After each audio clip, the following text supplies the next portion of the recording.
All right, here we are at episode 44 of Hellraiser 7 Deader and Hellraiser 8 Deadest. Just kidding. No, Hellraiser 8 Hellworld. I'm sorry, I used that joke too much.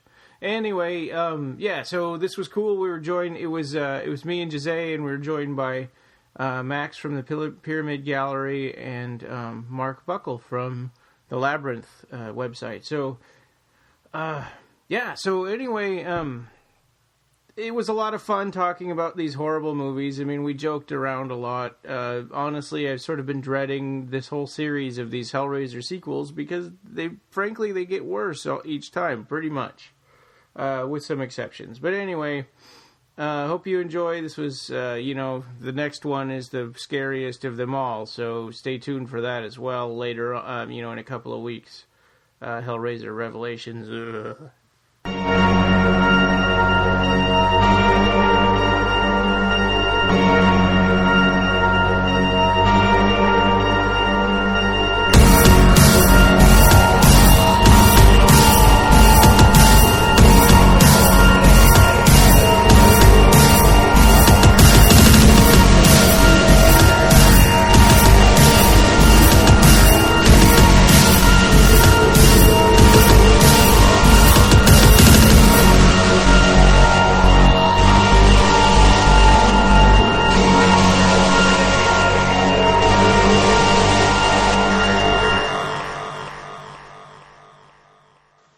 This is episode 44 of the Clive Barker podcast. I'm Brian, and with me today, as always, is Jose. Hi. And Max. Hello, everyone. And Mark. Hi. All the way from the future again. Yeah. From Sunday morning, I guess. Yeah. We're going to talk today about Hellraiser 7 and 8, or as the actual titles are, Hellraiser Deader and Hellworld. I remember Doug Bradley saying at one point that, I think it's in his book, Behind the Mask of the Horror Actor, he says, well, at one point Hellraiser stopped having numbers and they just went with the colons, as... Yeah. We're in that section now. Well, in Clive Barker news, we don't have a whole lot. The comic book Next Testament, the first issue is already out. I think that was around like May 15th, somewhere around there, or the 21st. I can't remember what day it came out, but I got it. It's really good. Yeah, I'll have to pick that up. Looks really interesting. Yeah, it says here that on Revelations, it says that issue 1 came out with a date for May 29 release, and issue 2 is on June 5th. There we go. Oh, so, number 2 is going to come soon then. Who is the artist for that? It's a woman, and her name starts with I think it's like Jaime. Jaime Yang. Yeah. So has she done anything that you guys are familiar with, or is this something, is she new, or? I don't think she's new, but I'm not super familiar with her work. Mm-hmm. I confess I'm not familiar with the name either. But I really like the colors that she used for the art that I've seen. It looks really cool. Oh boy, I need to get updated because I haven't gotten the first issue yet. I need to stop by the comic book store. Yeah, I won't spoil anything. I mean, but it's a comic book. It's short. It mostly just introduces it sets up the story. All right, that's pretty. Looks like there's like a Philip K. Dick character type, kind of like the Madman from what I've seen. And Revelations has all the way up to issue 6 of all the covers. With tentative release dates. I see. Yeah. Okay. And it's supposed to be a total of 12 issues, I think, right? Oh, okay. I'm not sure. So it's not an ongoing series. It's going to have a story arc and then it'll be over. Hang on. I'm sorry. Let me just get the wires away from my cat because she's chewing on my headset wires. Okay. There. Bad Lucifer. All right. And the next thing is the Cabal Cut is going to be screened at the Gwinnet Center International Film Festival on July 27th and 28th of this year. So that's in Duluth, Georgia. So that's one more screening. So it's coming to an end. The final screenings are coming in, according to Russell Charrington, and there's a couple more cons that are coming, which are going to be announced. Obviously, they're not 100% set in yet, but just letting you guys know that these are some of the final few screenings. So if you haven't watched it and you can afford to go there and spare the time to go the screenings, just go before, because this will be your final chance to see the movie before it comes out on Blu-ray. Yeah, and before you ride on there, why not in Siberia or whatever? Look on OccupyMedian.com and you can see where the screenings are. Yeah, there's one on the 9th of August in Melbourne, in Australia as well. Yes. Yes. Oh, that's right. That's right. He nailed down the time and the place, right? Yeah, Steve Dillon. 7 p.m. at the Backlot Studios in Melbourne. That's great. 9th of August. How far is that away from where you are right now? About 3 days drive. 3 days. Oh boy, I keep forgetting Australia's big. Yeah, I guess your country is also a continent, so. Right. Yeah. All right. There's actually a desert in between there and here, so. So is it probably quicker to fly? Yeah. My next question. It's a 5-hour flight, so maybe. Oh. So will you be attending, Mark? Maybe. Maybe. Okay. Steve Dillon did try and get it to Perth, but unfortunately there wasn't enough people pledging because it's quite isolated here. So. Yeah. As usual, when someone in America, when someone says, "Oh, you're Portuguese. Do you know this other Portuguese person that I know?" My next question is going to be, "Hey, do you know Steve Dillon?" But I do. So that's cool. They had a possible crowdfunding thing set up, and they were, I think they were aiming for 3,500 Australian dollars, and just a few days short of it, they managed to secure the funding for the. Yeah, that's great. Yeah. I'm gonna be there. I'm gonna be in the book of berserkers because that's one of the perks for people who do. Yeah. So that's cool. That is cool. Well, that reminds me, whenever I travel, people ask me if I know Sarah Palin. Well, do you? No. Oh boy. Just as an aside, I was watching Life Below Zero, National Geographic Channel, yesterday, and they were talking about your town, Ryan. So I respect you a lot because I saw your town.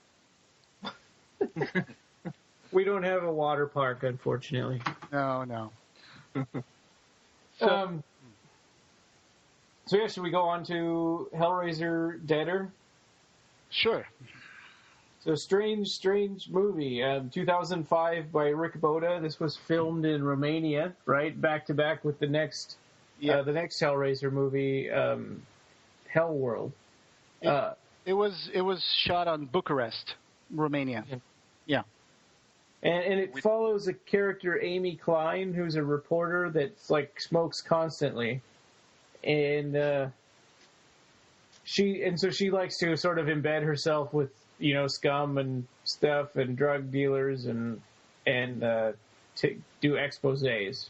Yeah, she's a bit of a gonzo journalist. Yeah, absolutely. She's like a female Hunter S. Thompson. Right. Yeah. She looks like Lara Croft to me somewhat. Yeah, she does a little bit. Except she has pigtails. Right. I think I remember seeing Kerry Wuhrer the first time I saw was in that movie with the giant spiders, Attack of the Six-Legged Freaks. Oh, yeah, that's right. Right. Yeah. Yeah, I went back. I looked her up on IMDb to see if there's anything that I recognized, and that was she's been in a ton of stuff as sort of a bit character or a bit part, but that's the only movie that I really recognized. I remember way back in the late 80s when she was one of the hostesses on MTV's Remote Control, which was one of their first game shows. Yeah. And she must have been probably 18, 19 at that time, I think. Oh, wow. I'm not sure. Yeah. Oh, cool. I didn't know that. So she's a gonzo reporter, like Ryan said, and she's coming out of a crack den doing an expose on how to be a crack whore by Amy Klein. And she comes in and funny thing, there's a cameo from Gary Tunnicliffe in the bullpen of the newspaper.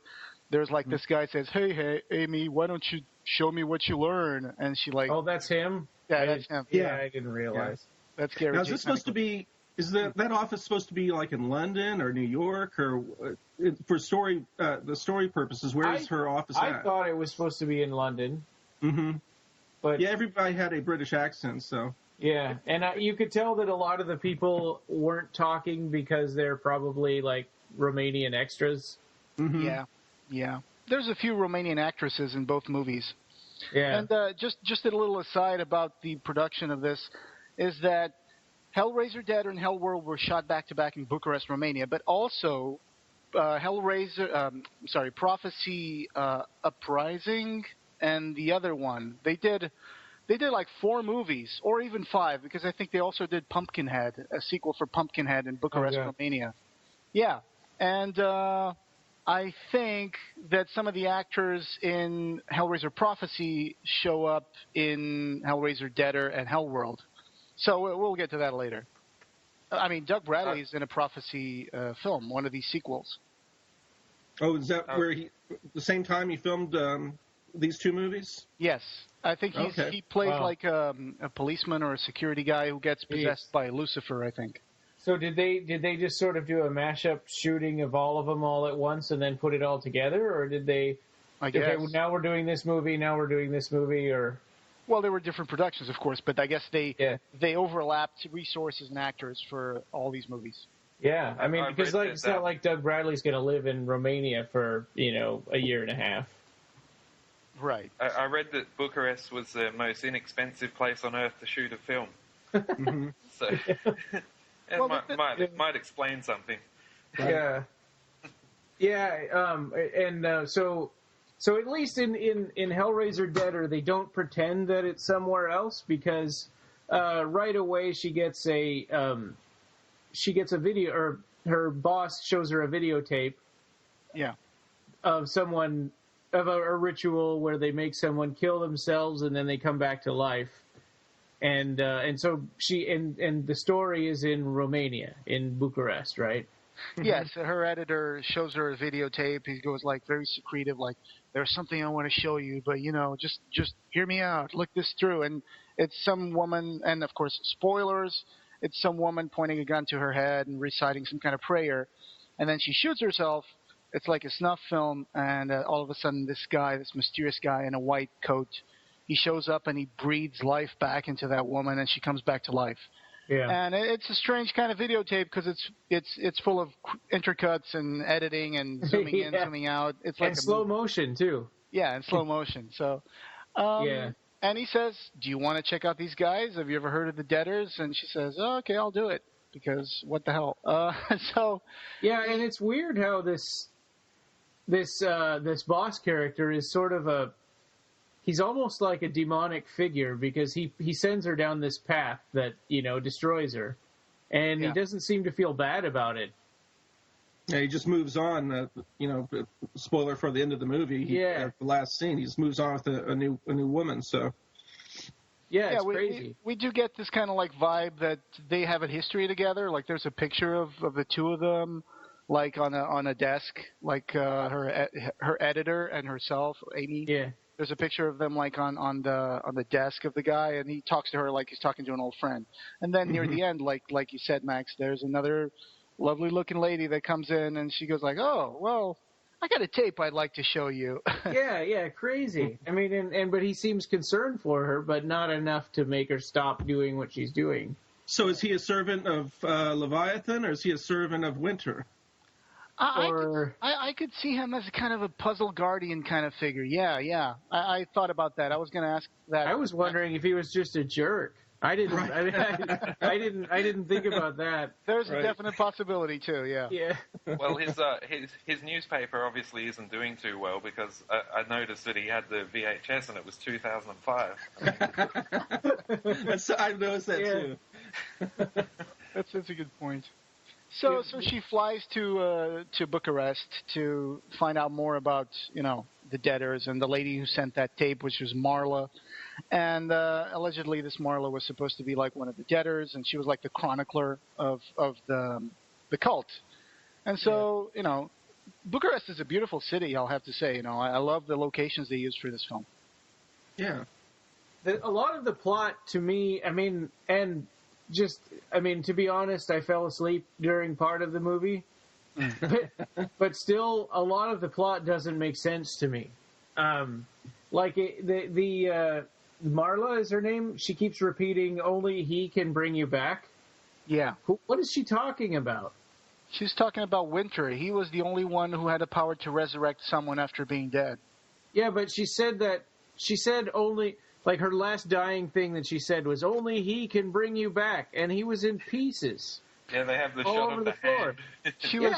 She was telling Amy that if she kills herself, there's no way that she can be brought back to life to face the Cenobites because Winter was dead. At least that's my interpretation. I thought she was trying to say, like, oh, you know, if you kill yourself, he can bring you back, so it's okay. And it's like, but what? He's all over the floor. Right. No, I think, and this is my interpretation, that she was saying, if you kill yourself, the Cenobites can't take you because you'll die, and then you know, you'll be no use to them. And only he could bring you back, but he's dead now. So if you kill yourself, go ahead and you're safe. I don't know. That's my interpretation. Okay. Anybody else has any alternative ones? And I didn't get... So Pinhead shows up, you know, throughout and talks to her and scares her and stuff. And you know... And I mean, she opened the box, which, first of all, that was really dumb, because the only thing that she heard was, whatever you do, don't open the box. And so she grabs it and opens it in 5 seconds. That's the Gonzo thing, man. She's got that self-destructive thing going on. That's right. Yeah. I love that character, by the way, the guy in the train. I forgot his name. I love that guy. I love that train. His name was Joey. Yeah. Yeah, I'm Joe. It's like they pulled him straight out of Train Spotting or something. Yeah, right. Yeah, and he got his own train car. Yeah. Uh-huh. Yeah, well, that's what the hip kids do in Romania, Ryan. Never heard of the train orgies? That's a thing. So, but anyway, so Amy tracks down the return address of the tape because that's when you do when you're in a cult and you send your tape to a newspaper. You give them your return address, of course, and she finds a corpse of Marla holding a puzzle box. Just before that, she gets the landlord to open the door by bribing him. And she's like, "Oh my God, what is that smell?" And the landlord's like, "What? I don't smell anything."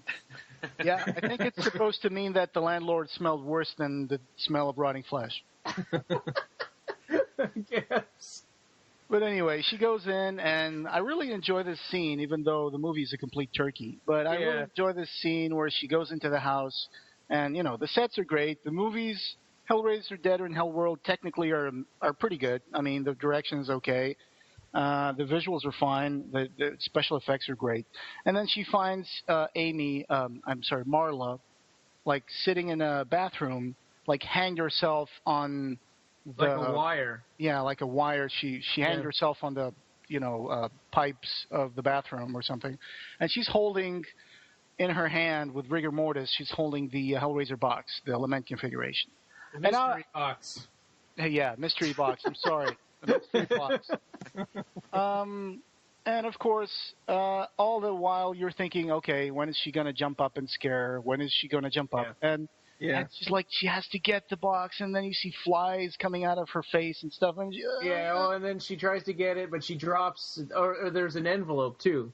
Yeah. And she tries to get that, but then she drops it like way back underneath of the corpse, so she has to crawl away.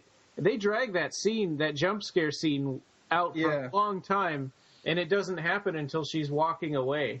Yeah, which is great, because you think, okay, I guess they're not going to do a jump scare, and then all of a sudden the corpse moves and goes like, ugh! Yeah. Oh, damn. And she doesn't go, oh my God, this person needs help. She just screams and runs away and kicks the landlord in the crotch. Yeah. Anyway. She falls down the stairs, which I thought was kind of a nice touch. Because that's not something that you see in movies that often, where somebody's just running and they fall down the stairs and get back up again. I mean, it's like in a movie when you fall down the stairs, you usually die. Anyway, what I think this scene was meant to signify, due to the events that we're going to see afterwards, is of course that Marla is not dead. She's like dreaming to be dead or something. She wants to die, but she can't die.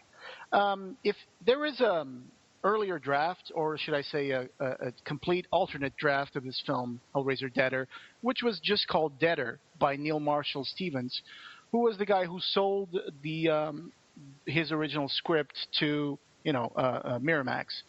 And okay, once I tracked him down on the internet and I found him in a Google News group.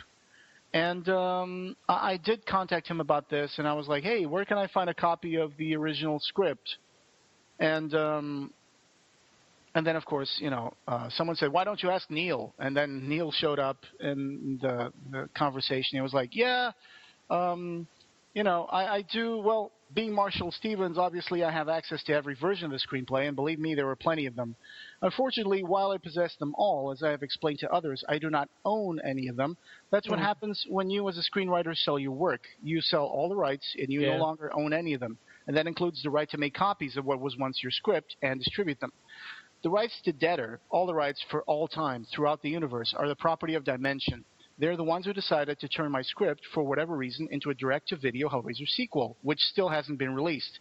And this was, I think I talked to him like in 2004. Yeah. So, So the next year it was. Yeah. And he said, I've read the script, of course, but I'm sorry, that's not him. That's, shucks, I scrolled up to read the date of the thread, and now crap. Okay, hang on. No problem. Oh, here it is. So he says, as far, I've read the script. He's referring to the Hellraiser changed script, because he didn't introduce the Hellraiser elements into his script. Originally, it was just about a cult called the Deaders, and this guy would bring people back to life, and Amy would, at one point she would walk into a closet and find this kind of like white universe with like a butcher chasing her. I read the script, but the original one. But he says, but I haven't seen the film yet. I have no idea what it's like. I don't know when it's going to be released. If I said that I was looking forward to seeing it, I would be lying. As far as the screenplay is concerned, if you happen to be in the business in LA, it would be relatively easy, I imagine, to get a copy of Deader, because it was circulated rather widely as a writing sample, and copies apparently are still around. But as it happens, I don't live in LA, and I have no idea as to where to begin to tell you to look for one, and that's all there is to it. NMS. That's his initials. So I was like, okay, thank you. And eventually it made its way to this website called the Hellbound Web. And the original draft was there, and I downloaded and read it. And Marla, there's a bunch of exposition. There's a whole bunch of behind the scenes story that because you read the original draft of the script. And then, of course, in the movie, there's also a scene where Marla talks to Amy near some train stations or something. She explains everything. Basically, the Deaders are brought back to life, and as long as they believe that they're alive, they live. And, of course, once they stop believing or once they really want to die, they can just lay down and rot, but they don't really die. So that's why she jumps up and she's like, "Oh, give me back my box." But, But anyway, okay, I'm sorry for the kind of breaking the path here. I just wanted to mention this Neil Marshall Stevens script thing. Well, so that's all fine, but it doesn't explain how they jammed this into a Hellraiser movie, and how does Winter have the power to bring people back from the dead? Right. I got the impression that he couldn't open the box. He's too smart to open the box. I think what happens is that Winter is supposed to be a distant relative of the bloodline of Le Marchand. Right. Okay? So he's supposed to be, kind of have like some kind of power or a curse on him or something. Basically, it all comes down to money, of course. They just wanted a cheap script that they can stick Hellraiser elements into and make a Hellraiser film. Well, in Hellraiser 4 didn't have the power to bring people back from the dead. Right. It was all like Duke DeLille. He just made a toy box. But yeah, that's both of these movies felt really clunky with the attaching Hellraiser to it. I mean, you could just feel it. You knew that's what's going on, is that they're got a script and they just put Hellraiser elements within the movies. So absolutely, it was shoehorned into the film. Yeah, and I think, and this is my opinion, the actual original Deader film was an okay film, an okay script to begin with. I think it would have made an okay film. It was nothing special because there was a huge break in the middle of the action where she just like gets lost in like this white universe. There's like a butcher with knives stuck in his body, and he goes after her and stuff. So I guess that they thought, why not get this like Deader cult to be involved with Hellraiser somehow? Because the guy with the knife sticking in him is kind of like a Cenobite anyway. Yeah, and the Kerry Wuhrer character, Amy Klein, she made it to the final scene of the film, actually, in the original Deader script. In fact, she would show up at her offices in London and to her editor wearing sunglasses, and then he was like, hey, Amy, what did you find out about the Deaders? And she would take off her glasses, and she would have black holes instead of eyes. Oh. And she would start reciting that prayer, my eyes aren't real, my flesh isn't real. So it was kind of like one of those, classic, scary things. It would have been nice. I don't know. Yeah, that cult stuff didn't make sense in the context of Hellraiser. Like that they're chanting that thing, that mantra or whatever, that my eyes aren't real and my flesh isn't real. And there's a point where Pinhead says that Winter is recruiting an army. Yeah. And it's like, well, what for? What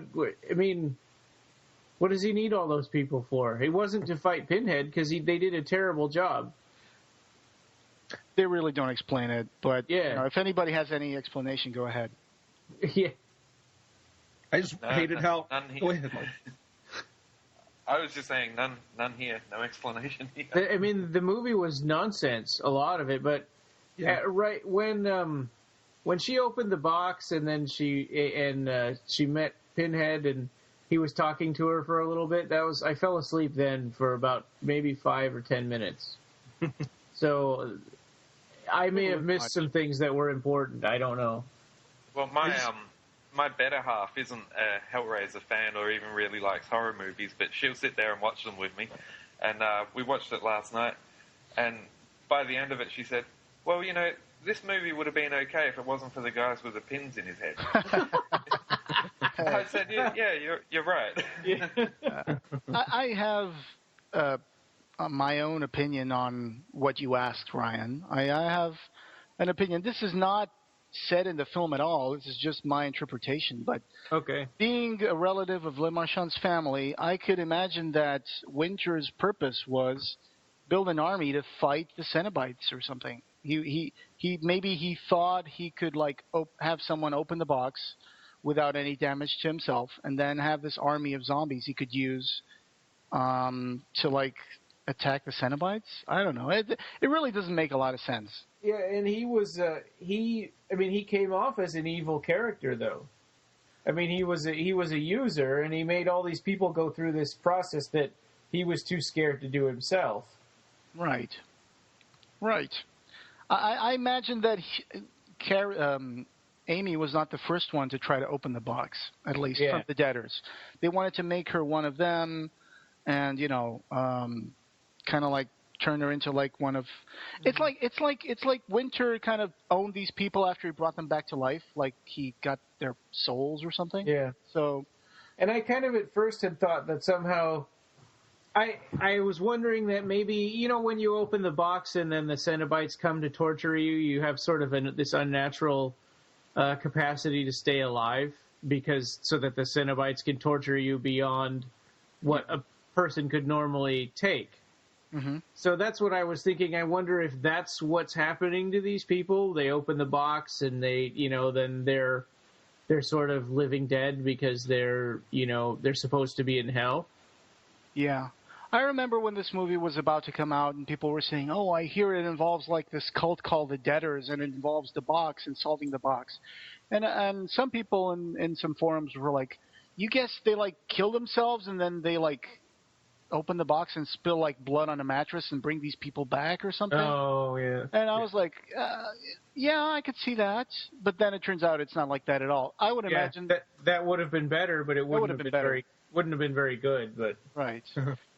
Right. I just hated the effects as far as the chain effects the chains were so thick. There's I know crazy. they're like boat anchor chains. Right. and they would smash through am I thinking of Hellworld? They smashed through the wall in the basement, right?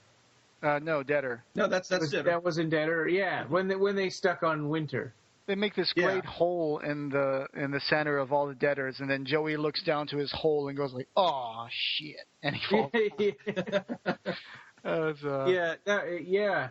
And that I hated that so much when it would go through like 5 people, and then the other chain would go through the other 5 people. Mm-hmm. It's like that's lazy. Yeah, I almost turned the movie off the first time I saw the movie. At that point, I was just like, "This is no." It's like, but you're in it for you're most of the way through. Oh yeah. So, they just happen to be standing in line, in 2 little neat lines, and Pinhead's like, "Hey, these chains aren't cheap. I'm just gonna,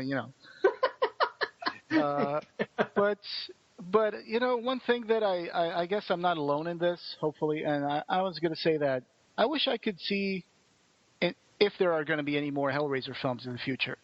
I wish I could see something a little different than just chains. Like, use, like, leather straps or something like that. That would be cool.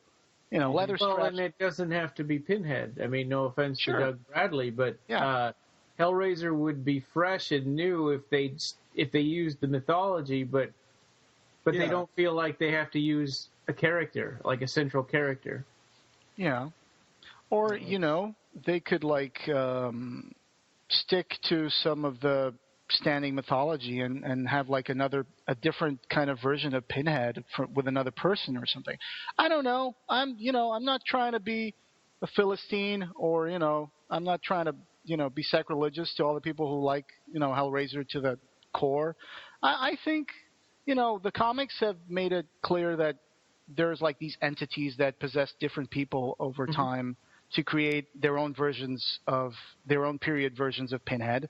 Why not do something like that? I mean, I remember seeing just a whole different group of Cenobites. Right. Yeah. So, of course, in these 2 movies, they were running out of money and budget to make them, so they had to cut corners on special effects.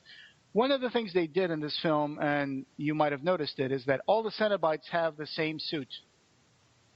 Right.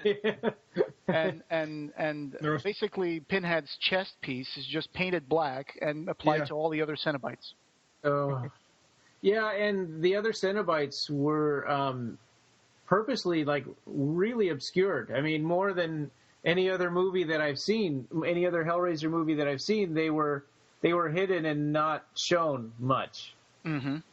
Mm-hmm. And very lazy. They didn't do anything. They stood in their little archway for a little while and about it. Yeah, Pinhead did all the work. Yeah. Except in Hellraiser 1, of course, which is they show up bathed in light, because Clive Barker once said that, hey, everybody shows the monsters in the darkness. I wanted to make something like, let's put the monsters in the limelight. So he kind of like put all those floodlights in the set for Hellraiser 1, and they show up completely, saturated. Mm-hmm. Yeah. But one of the things that I liked about Deader, and there are not many, but one of the things that I liked was that when the Cenobites show up in the basement at the end of the movie, they show up being generated by these lightning bolts, just like in Hellraiser 1. Yeah. Yeah, I don't know, that is a nice touch. I like some of the electrical effects. I'm not sure if it was it Deader or was it in Hellworld where the box had electricity coursing through it? In both films, yes. Yeah. And what was I thinking of? There's something again that bothered me on this one. So after she opens the box and when she got that knife stuck in her back, was that all? I mean, was that all not real? Because she didn't kill herself until the end of the movie with a knife. Oh boy! So why did she have why was she a deader for like 2/3 of the movie? But then it's like, no, I'm not really a deader. It was just a dream, or I think so, yeah. This is one of those films that has all these like dream sequences, and then there's a scream, and she wakes up, and she's in her hotel room, and then another time she screams, and then she's laying on the bed on the debtor's den, and it's like I stopped. Rick Boda, we're sick of that now. You can stop doing that. Yeah. I took it a little bit like Inferno, like when she first finds the box and then goes into the hotel room and has, the chains come out and Pinhead appears.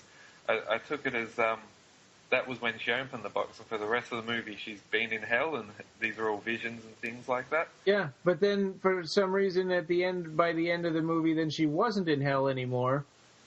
Oh, yeah. Yeah, it's like...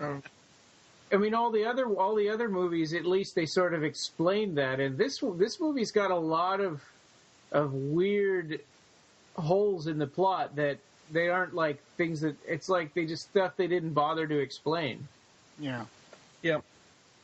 And that was her abusive father, was it? Yeah. Oh yeah.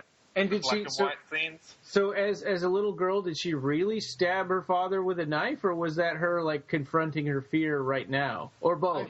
I think she did, because I read the original script that was in there too, and she comes to terms with that realization. It was kind of crammed in there. I mean, it wasn't well filled out. I mean, as far as that backstory. No, in the original script, it was also pretty much the same thing. These flashbacks she would get. Yeah. I guess it was just meant to explain why she was such a gonzo reporter, and I don't know. She had this self-destructive thing going on, but I hated these flashback scenes and these dream sequences so much that once this movie's 88 minutes long, and once I made like a 60-minute version of Deader, where I just cut out a bunch of like these stupid flashbacks and dream sequences, and I was why would you take this? I know. It became a much better film. It was just like a 1-hour film, and it became so much better. You know that scene when she finally makes her way to the house in the street where she goes. I forgot the name of the street, and she finds like the debtor's den. She walks in, and she goes down the stairs into the basement, and she goes into this narrow nook that's like two walls start like getting tighter and tighter and tighter and tighter, and then all of a sudden somebody stabbing at her. Yeah, and then someone with a hoodie and a knife shows up behind her and stabs her in the arm and stuff, and then she wakes up and she's in another different room in the basement. Things like that just detracted from the film, in my opinion. Yeah, it's filler, isn't it? I mean, because it's like we talked about on the other movies, it's a waste of time. Yeah, it is, and it kind of confuses the audience. So because enough of the movie is already kind of this weird dreamy quality, so you don't know what's supposed to be happening and what's not. So who was the guy in the hoodie supposed to be? Was he a debtor, or what? Who was he aligned with? I thought Marla, wasn't it? Yeah, I thought they explained that it was Marla, but then it wasn't, because she never really stabbed her to begin with. Right, because it was kind of a dream sequence. But I think that the person in the hoodie and also in the raincoat in the train station, because there's one scene where she sees she sees like this woman with bare feet sitting in a train station with blood pooling at her feet and stuff, and then she sees Deader, Winter jumping in front of a subway train, and there's nobody there. I think this was just like the Deaders were messing with Amy. They were trying to get her confused or something. But at the same time, it's confusing for the audience, because we don't know what's going on. And she woke up in a mental hospital one time, and she wasn't stabbed, but she wasn't bleeding anymore. Everybody thought she was fine. She just went crazy or had a mental breakdown. Yeah. And then she meets Marla there, and Marla's not rotting anymore. She looks okay. And then they talk about what the debtors are and who Winter is, and then her wound starts bleeding again in her chest. So it's like, was she ever really in that mental institution? Yeah, well, Go ahead. No. I was just going to say, one extra scene right at the end of it could have solved the whole problem. And they could have just made it that it flashes back to the opening sort of train spotting kind of scene, and she wakes up with like track marks in her arms and goes, "Wow, meth's a crazy drug." That would have explained a lot. Yeah. I was gonna say. And then Pinhead could show up and give her a lecture about doing drugs and then kill her. Stay away from drugs; they will tear your soul apart. You chose drugs instead of being nice to your family. Get high on life. Solve this plot. I'm sorry. I'm having beer right now, so. There you go. But anyway, cheers. Cheers. Swig. Okay, so she solved the box, right? We can agree on that. She's sitting in her hotel room after taking the box from Marla's dead hands, and she kind of plays around with it and solves it, and these chains come out, they grab her face, and Pinhead shows up and says, "Do not for any moment think you're not in danger." And I was what the heck kind of line was that? I just wrote that note. I wrote that line, and I wrote, "What?" with 2 question marks after it. Yeah, and then she goes at Pinhead in another occasion with a lamp, and But anyway, I thought that this movie was very confusing. Of course, you can tell from the way we're jumping around and saying I didn't understand this and that, but it's hard to even remember what things happened in what order. Yeah. Right. So basically, what comes down to is I think. There was this cult called the Deaders. They were run by this guy called Winter, who was like a cousin of Le Marchand's bloodline, and he could bring people back to life, and he wanted to raise an army to fight, I guess, the Cenobites. I'm not sure. Amy goes there. She gets involved with them, and then, because of Marla, and Marla wants to die, and Winter wants she acted like she wanted to die, but then later on she acted like she was with Winter. Yeah, it's like I said, this movie goes back and forth. It's really, amazingly enough, Hellworld is a simpler story, which still doesn't make a lot of sense. But in some sense, it's a more linear thing when it comes to the finish. But I wanted to say that I liked Deader more than Hellworld. Well, and I think that Deader has some qualities that make it almost like an art film. But there's not enough to piece together for it to make any kind of sense. And I think the actress that plays Amy Klein does a good job. She's a good actress. Yeah. And a fantastic singer. Oh, she is? She is. She's got a record deal with Rick Rubin and has an album out called Shiny. Oh, really? Yeah. Wow. I didn't know that. Does she sing about the Deaders? I'm not sure. Oh, boy. Or 8-legged freaks. When did this album come out, Mark? I'm not sure, but I know she plays guitar and flute as well. Huh. All right. Really? Okay. I guess I could Google her really quickly. Yeah, I went really crazy trying to find out a lot about her because she's pretty cute. Okay, she's in an album called Shiny. That's the one. Kerry Wuhrer, Shiny. And Shiny album was released in June 8, 1999 on the Delphi Records Incorporated label. Okay. After being a regular on MTV's Remote Control, like you said, Max, playing Maggie Beckett on the Sci-Fi Channel's Sliders and appearing in several films, like Hellraiser Hellworld, Kerry Wuhrer takes a stab at the music world. There you go. She signed with Rick Rubin. He also produced some Red Hot Chili Peppers, I think. All kinds of people, yeah. So she's... Slayer. Yeah. Oh, yeah. Wow. Yeah. Oh. Beastie Boys. Who else? The Cult. Oh, wow. Tons of people.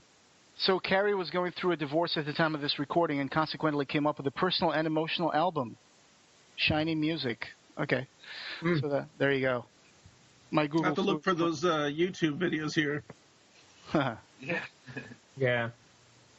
So, and then, of course, Winter wants Amy to open the box for some reason. I think she's supposed to be the one.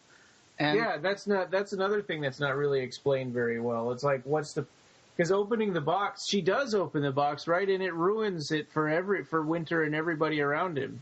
Yeah, because you'd imagine he would know this, but Winter Le Marchand is thinking that, okay, I get someone else to open the box, nothing happens to me. I guess he never heard of this little guy called Dr. Chenard. Yeah. You know, he didn't come to a nice end. It's not hands that call us, it is desire. You know? Right. So, of course, you know, that's why Pinhead gets to stick his hooks in Winter. But Amy didn't open... She was supposed to kill herself first and then open the box, right? Right. So she did it in the wrong order. I don't know. I guess. Yeah. I mean, it's so unexplained, and it's just... I think they ask the audience to try to put too much of the plot together themselves. To be fair, she did pick up the box and throw it, which pretty much in these movies, if you touch the box, it opens itself. Yeah, yeah. You know? It's like the box is like just jumping up. Oh my god, he's going to touch me. Oh my god, he touched me. Time to solve myself. And that's it. Yeah, and like in Hellraiser, Kirsty had kind of a montage of you know, trying to open the box in that hospital room. Yeah. It was implied that it took a long time. Yeah, that's one of the things I disliked about the movies. They kept getting, you know, easier and easier to open the box until all of a sudden you don't even need to touch the box. It just opens itself. Like in Hellworld, Adam is like digging a hole for some godforsaken reason, and he looks at the box. He just looked at the box. The box solves itself on a table. You know, like, it just does the star thing all by itself. He didn't even do anything. It was just like, just looked at it. The box was like, oh, he looked at me. So should we move into Hellraiser 8? Do we have anything more to say about Deader? Well, I like the effects at the end, although when Winter gets chained and cut to pieces, I guess they didn't have much to do special effects with. Basically, they just did it on CGI. They just stretched the guy out and boink. Yeah. He just falls. Yeah, that looked all right. I mean, but the chains, like Max said, the chains were too big.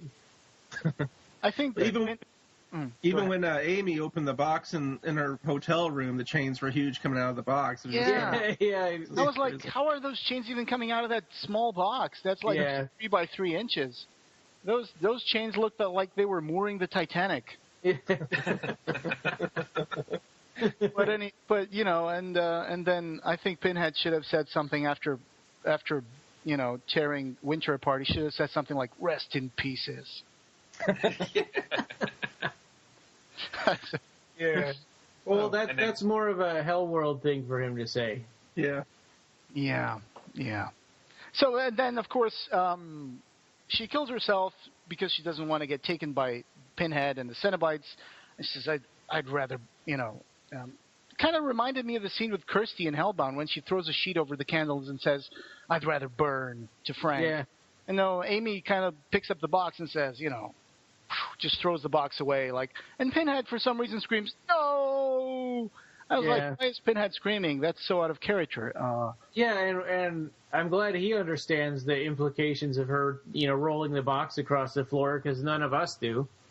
The reason why I was so upset, and I figured this out with a team of investigative scientists, is that all the Cenobites are crammed inside the little box. So when she throws it to the ground, they all just, like, you know, they get really hurt inside the box. So. Especially with those giant chains in there with them. Yeah. Oh, man. You're funny podcast. And then everything explodes for some reason. Yeah.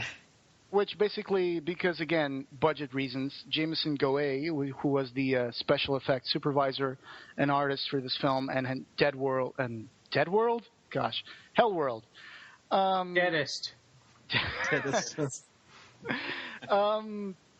He basically had to make do with what he got. So he had like a shot of people in the basement. So we have to make this explode. We don't have any budget. Let's just saturate it with light and overlay an explosion on it. So that works. Let's turn the Hellraiser box into a kind of hand grenade that Amy can throw, and the whole place blows up. But Bucharest is a cheap place to film. They could probably blow up the whole city. Well, you remember the holy grenade in Monty Python, right? Yeah. You should count to 3, not 4 or 5. Yeah. 3, not more than 3. And, you know, they throw it, they kill the bunny. Kind of the same thing. They have this unholy grenade, which is the box. They just throw it, boom. Yeah. and all the Cenobites get sent back to hell. Yeah. And then we cut to, Cenobites that you can hardly even remember. I think one of them was bound, right? That had the straps on his face. Yeah. And one was a chatterer. Yes. Mm-hmm. Is that it? And there's also one of the Wire twins, which is now called Little Sister. Oh. Right. You remember that? There's a really cool scene with her in the train, in the party train, when Amy goes back there the second time, and then she turns around, all of a sudden everybody's dead, and there's chains hanging people, and she walks and she sees a little sister suing the throat of one of the party revelers. Yes, right. That's a really cool scene there. I like that one. Was that the movie that was supposed to have Spike in it, or was that one of the other ones? Yes, that was the movie that was supposed to have Spike in it. Good catch. I forgot about Spike. You mean Spike from Buffy the Vampire Slayer? Yeah. No, Spike is a Cenobite who had like a huge spike stuck. Oh, yeah. Okay. Up his front. That's right, yep. Actually, that was supposed to be, Spike was supposed to be Stilt, wasn't it, Max? Do you remember Stilt? I can't remember right offhand. So I got a question, though. How much did Gary Tunnicliffe have to do with these movies as well? He's listed in there as on Hellworld he was listed on the credits, and it flew by, and I'm trying to remember. But I didn't know if he had anything to do with some kind of a director of special effects or something like that. Let's see. Let me check really quickly. Tunnicliffe, yes.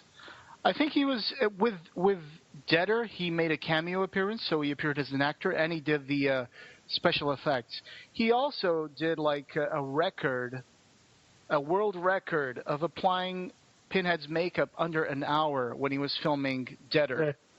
There's a picture of Doug Bradley pointing to the top of the trailer door, and they wrote like 50-something minutes, new world record. And, that's the record for, just doing the makeup under 1 hour. Wow. Yeah, which, And in Hellworld, he's just involved in the special effects department. I see. I know that the guy that runs his website made a cameo as the police officer that talks to, I can't remember her name now, the blonde in Hellworld. Oh, yeah, I know who you're talking. It's one of the cops who gets... No, he's not the one who gets killed. He's one of the cops, though. I think I know. I think I know. They dubbed his voice over in that scene, but I think he's the same guy who runs Gary's website. I think this guy's called Dave Robinson. I'm not sure. Yeah. Yeah, there's pictures of him on set with Lance Henriksen and director Rick Botta, so that must be him. Mm-hmm. Anyway, and then after everything explodes, we cut to the editor's office back in London, I think. And there's this gorgeous blonde anchor woman saying, authorities are still investigating this explosion in this, derelict building. And then she pulls out a box and says, well, actually, the only thing that didn't get destroyed was this box, which you can see in my hand. I'm like, shouldn't the fire department have that, or the police? And that's when, her secretary comes in. Well, we have the new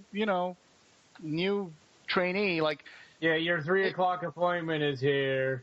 Amy just died, but here comes someone else to, take her place. And then, that's pretty much Deader. Which, let's be honest, it's kind of an okay film. It's a little better than Hellworld, even though it's a little confusing. It inspired our friend Jonathan Q to make his, Dead of Winter fan film. Wait, was it Hellraiser? Winter's Lament. I'm sorry. Yeah. Dead of Winter was a working title. I keep forgetting. Hellraiser, Deader, Winter's Lament. Yes, that's it. Exactly. Thank you. And he kind of like squished like Hellraiser and Prophecy films together. So he kind of mixed both of them mythologies into one fan film, and he has like some characters from both franchises in there. Again, an interesting thing is that, like I said, there was an overlapping of talent between both films and also the Prophecy films and Pumpkinhead. which were all shot in Bucharest, Romania. Yeah. One of the things that comes to mind is one of the debtors also shows up in Hellworld. One of the debtors is called Alexandra. Oh gosh, I had her right here. She is. Oh, I'm sorry. I'm trying to find her. Well, actually, I would just like to say something, which is, have you guys noticed one of the leading actors in Hellworld is the reason why I'm never going to be able to watch Man of Steel with a straight face. Oh, that's right. The guy I forgot about that. Superman is, should we go on to Hellworld? Let's do it. Sure, let's go into Hellworld. Yeah.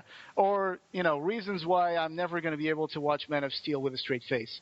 Yeah. Because that actor guy called Cabal, what is his complete name? I'm sorry.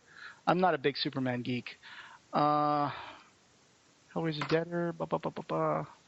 Well, yeah, anyway, the guy who plays Jake in Hellworld is the guy who's going to play Man of Steel, Superman. So is he the guy that had the girl that lured him down into the basement or whatever? No, he's the guy who's getting a, blowjob in the middle of the... Yeah, that's what I'm talking about. That's the same guy. Yeah. He's a jerk in this film. He's like the... Yeah. Kind of a jock jerk, although he's not really a jock, but... And his character is lame, and he does a terrible job. Oh boy, I got so many stuff to talk about Hellworld. Yeah, well, I mean, I guess to start out with, it sort of opens up that they're at the funeral of their friend Adam, who was so much into this Hellworld video game that somehow he tried to recreate it in real life, and he killed himself. So we see flashbacks of him digging a pit, and flashbacks of him dumping gasoline on himself and lighting himself on fire with a candle. Yeah, and don't forget he looks at the box and makes her solve itself. Yeah, so I mean, what is all that? Why? There's no explanation for any of that, right? I don't know why he's doing that. That's one of the things I first thing I thought when I was watching this film was like, why is that? And he had like little cuts all over his back and stuff when he was digging. I think I know why he was doing that. He was digging a hole to get down into hell. That's what he was trying to do.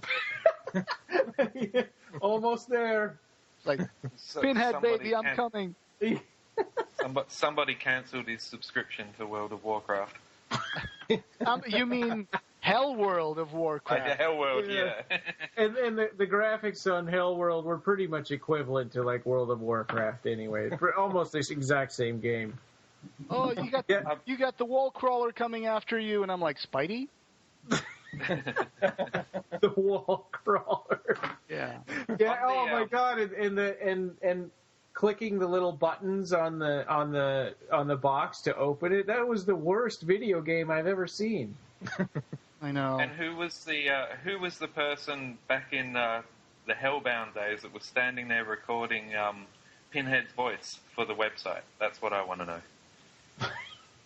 Yeah, exactly. Someone had to have been there recording him saying, time to play and things. That's one of the things that, sticks out like a sore thumb. Is like, I would have respected this film more because this film is supposed to take place in the real world.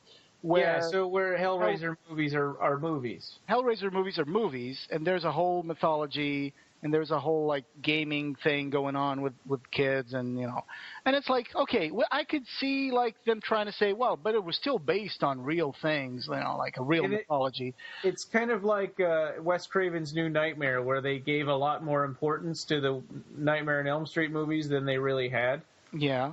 That whole movie just felt to me like Wes Craven, his ego, stroking his own ego, But I would have respected this movie more if it turned out that they really went the whole way and say, okay, Pinhead's not showing up at the end of the film. He's not spoilers, killing the host, and it really was just in these kids' heads, and it was just like make it. Yeah, but there was this really, really thin subplot that Adam built a box that actually, the power of his own imagination created the Hellraiser characters. Well, that could have been done as well. Yes, but that's what they were. I think that's what they were saying. I think what they're saying is that it was really real. That he built the box. No, he didn't. They said Adam built the puzzle box. He built the one the cheap one that had the. Yeah. Oh, he built it? I missed that part. Yeah. Okay. Oh, but he didn't build the actual box that had the electricity coursing through it. That was implied that was an actual box, I guess. I don't know. Oh yeah, because that's right. There is some subplot that Le Marchand was a real person. You mean the Lamont configuration? Oh my God! Yeah, I put that in my notes too. That it's like everybody has to say it with this horrible fake French accent. Yeah, and then Lance Henriksen says the Lee Marchand, and I'm like, oh my God. Yeah. It's like Lee Majors. Yeah, somebody pick a way to say it, and then everybody say it the same way. Hey, so this movie opens up, of course, with actually it's a nice score for the film by Lars Anderson. I think the score for Deader is by I forgot his name, Honinger something. Mm-hmm. So and it opens up with this funeral thing, and these friends are attending their friend's funeral, or are they? Because it turns out that it's really just a dream sequence to begin with. So thank you for opening with a dream sequence. This is, getting out. Yeah, and that one friend is a jerk. The one that ends up surviving to the end. He blames all of them for Adam getting killed, even though he was just as responsible as the rest of them. Yeah, I guess he just doesn't like them very much. Yeah. He doesn't want them to remind him of like what they did to Adam, and none of the rest of those friends are all like, "Hey, we got to move on," even though the funeral just happened. But so there's a dream sequence, and of course they're like attending the funeral, and one of the girls says, "I wish I could look at Adam just one more time." And then she gets up to go up to the coffin, and the coffin is open, and she kind of like lifts the lid. Oh, here it comes. It turns out that Adam is this Freddy Krueger-looking kind of guy, which means that he died burned to a crisp, but he has face scars, like burn scars. So it's like, did he die, burn himself? He should be like all crispy, like bacon, not healed, with action. But anyway, I'm just speaking out here. But of course, he grabs her hand and she wakes up. And then she goes to the door, and oh my God, there's chatter at the door, which turns out it's not chatter; it's just her, I saw that, and I haven't seen this since it came out, and when I saw that, I'm like, that is the absolute worst Cenobite I have ever seen. And then he peeled the mask off. I'm like, okay, fine, whatever. Yeah. Then the girl that plays Chelsea is Catherine Winnick. And she plays Ragnar Lothbrok's wife in the new Vikings series, which I really like. So. Oh, yeah, cool. Yeah, Vikings. I've seen the first episode of that. It's pretty cool. It's pretty cool. I know one of the people who works in the effects department, Julian Perry, so that's cool. Oh, yeah. Oh, well, that's Ragnar Lothbrok's wife in Vikings. Yeah. A little bit more about Catherine Winnick. She obtained a black belt when she was 13, and by the age of 21 had started 3 martial arts schools. Oh, wow. Okay, so that accounts for the roundhouse kick she did in the movie. Yeah. Who was it she kicked in the movie? I can't remember. Lance Henriksen. She kicked him in the face, and he flew over the rail and fell like 4 stories down onto the floor down below. Right. And actually, we were just talking about how that opening funeral was a dream sequence, which is a pretty lousy, lame thing to do, considering we're going to have to put up with the fact that most of the movie is a dream sequence. Yeah. So from that moment, the start of the movie, they were already buried in the hole. From the time when they met with Lance Henriksen in his office. Okay. So yeah, he found little ways of making them all drink the drug or whatever, or take the drug. Yeah. Mm-hmm. So it was the perfume thing for one of them, and another one got a paper cut, and then and then 2 of them drank the drug, and then the last 2 he cut them somehow and made them get the drug. Oh, that was the homemade box then, when he sold it, and the nails came up. Right. Which is weird, because if you are following the movie chronologically, then, okay, his friends got the poison, the poison that paralyzed them, so he could, like, put him in a coffin. Like, for Jake was, like, the card that he touched, and the ink came out. And, he got a paper cut. And for some reason, Allison has never seen a vaporizer in her life, and she points it straight into her eyes and say, oh my God, spray this into my eyes. Yeah, and the worst thing is that Lance Henriksen's character anticipated that would happen. Yeah. Well, that's what everybody does when they see one of those. I guess he was hoping that someone would spray that on their skin or something. But then Jake gets his dose, like, a long time after this happens. And so are his friends just like zombies, like hallucinating? And he didn't notice that they're like kind of like drifting away or something? I guess kind of makes them like go separate ways. And same with the girl, right? Also the blonde. Yeah. She was a long time later also. Yeah, when they go down. He stabbed her with the pen in the office, though. At the same time that everybody else was getting their doses. Was it at the same? I thought it was later. In the basement. I can't. It's in the basement after he tells them about Sister Ursula. Oh, Chelsea is her name. Chelsea, yes. Yeah. It's when he's telling them about. Okay, because this is really cool to a nerd. I mean. The party was going to take place in 86 Hillbound Road, okay? Yeah. Hillbound in 86, and it was called the Leviathan House, and of course Lance Henriksen as a host is kind of like perfect. I mean, I was happy to see Lance Henriksen, although he really phoned in his performance. You thought that? Yeah. Lance Henriksen's just being Lance Henriksen. That's pretty much who he is.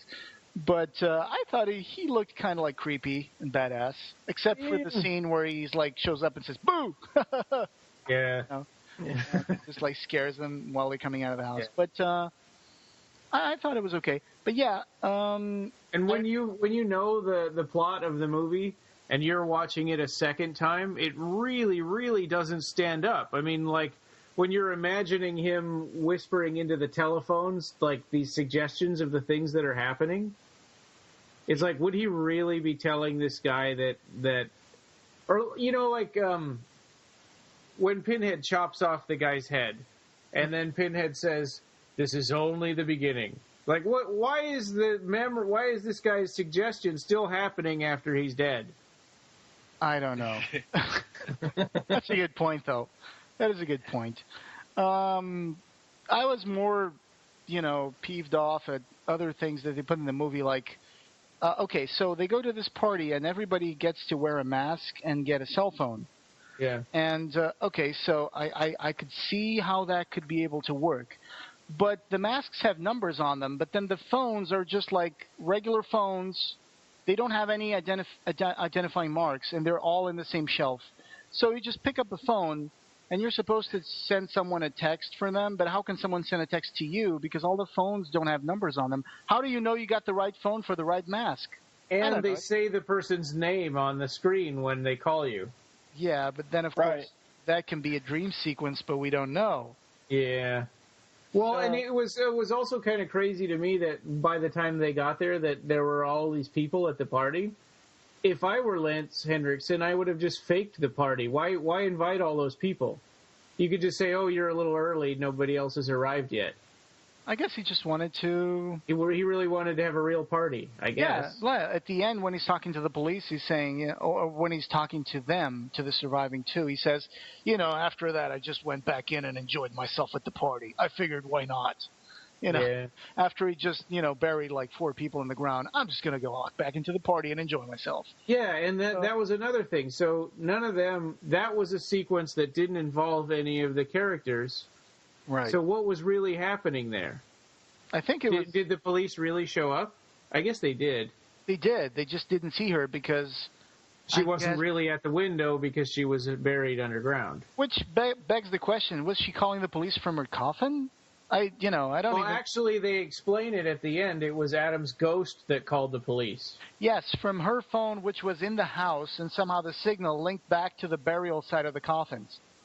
Which is crazy. I know. It's the absolute, I mean, it's the hokiest, most terrible writing. I'm sorry that we're talking about the ending now, but that's something. Oh, no, look out. We just ruined this movie. We ruined the movie, right?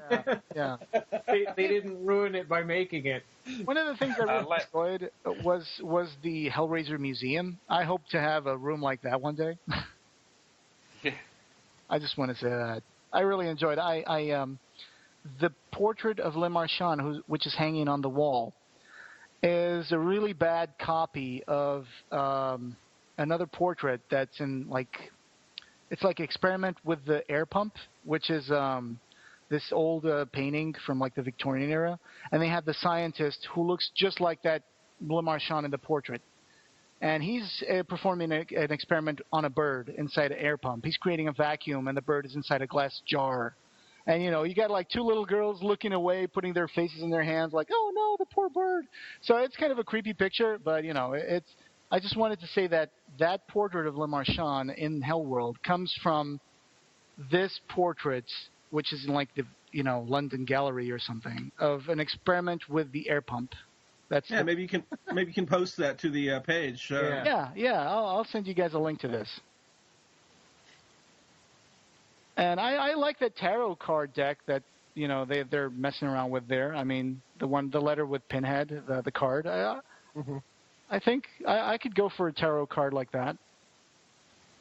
Yeah, there were definitely some neat shots in the film as far as paying homage to Hellraiser, but it's just also a way to slap all the Hellraiser fans in the face. Yeah, totally.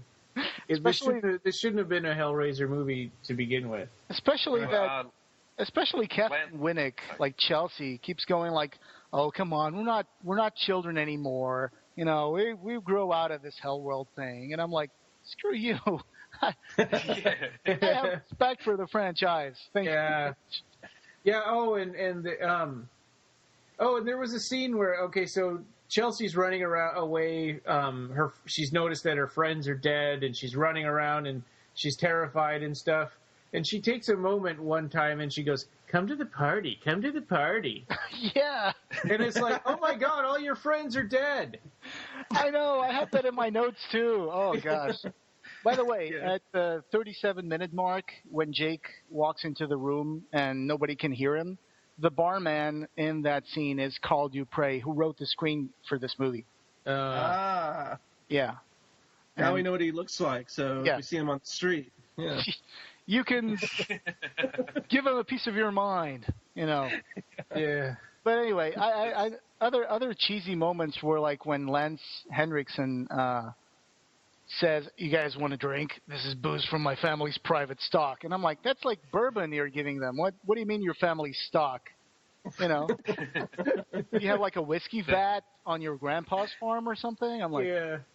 The best line that Lance Henriksen has in the whole movie is when he turns around and says, "It's like a bad horror movie, isn't it?" Yeah. Yeah, pretty accurate. Yeah, that's pretty on the nose. And that gag when they put the masks on and they're talking on the phone. Can you hear me now? Can you hear me now? And it's so dated. Awful. Oh my God. That was in a commercial, I think, for some network that was Verizon. In the early 2000s. That was like, oh God. Of course, this was filmed in 2003, and it didn't come out until 2005. Yes, I was going to get into that, but I was looking for an article that explained this whole mess of things, because the reason why these movies were sitting on a shelf for almost 3 years was that I don't want to name names without being sure, but one of the Weinstein brothers. This was done at the time when Miramax was divorcing from Disney. Mm-hmm. So, of course, they split their franchises and, the Weinstein Company was born. And Hellraiser was one of the franchises that made the transition into the Weinstein Company, which, of course, we all know the story that Hellraiser 9 was just made so they could keep the rights so they don't revert back to Disney. But the reason why these movies were sitting on a shelf for 2 and a good half years was I wish I had the article. If I do find it, I will send it to Ryan to add to the show notes. But there was some kind of like fiscal gymnastics involved in this because they wanted to introduce the receipts and the expenses of these two movies in a different fiscal year, so their tax returns would look better. And that's why these movies were sitting in a shelf for like 2.5 years. And then, of course, Deader came out in June of 2005, and Hellworld came out in September of 2005, I think, which, was supposed to be a good year for Hellraiser fans. So we got 2 Hellraiser films, and then we watched them, and we were like, okay, so that's it. I've written down other things that happened in that year as well, and it was the release of Juice Gigolo, European Gigolo, Miss Congeniality 2, and the number 1 song was Gold Digger by Kanye West, so it wasn't a good year. It was not a good year. A year that suffers Deuce Bigelow, American Gigolo. Yeah. So I really enjoyed when Lance Henriksen takes them after they arrive at the party, goes downstairs at Le Marchand Museum, and then he takes them into the basement and tells them the story of Sister Ursula, which was supposed to be like the Mother Superior, because Leviathan House began as it was built by Le Marchand, the real Le Marchand, of course. It was over a church, right? No, it was an actual convent that Le Marchand built, apparently, I think. Oh. And Sister Ursula started to pursue her carnal desires. And one day they found her, and she was not all there. She had gone to pieces. So after that, it became a lockup for the criminally insane.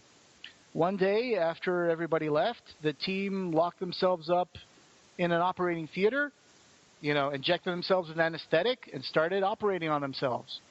And I guess that was the end of the Leviathan House. Which is a really cool story when you think about it. The Ursula character reminded me a lot of Freddy Krueger's mom for some reason. Right. The history of his mom being raped by 1,000 madmen or whatever in the insane asylum or whatever like that. I don't know. That was weird at the end? So she was in the window at the end of the movie? Did I remember that right? Or who was in the window at the end of Hellworld when she looks up? Chelsea, I think. Yeah. No, that's in the middle of the movie when she's rescued by the police. You mean, right, Matt? Yeah, exactly. Yeah. I can check that really quickly while you guys talk about something else. Hang on. Yeah, no problem. Because I wasn't able to tie that together. I was like, so they were lending some sort of credence to the Ursula mythology that she was still there in the house. And I think the one character, when he went upstairs and had sex with the girl, he actually saw the nun looking down from the top tier or whatever. So maybe it was the nun who called the police instead of Adam?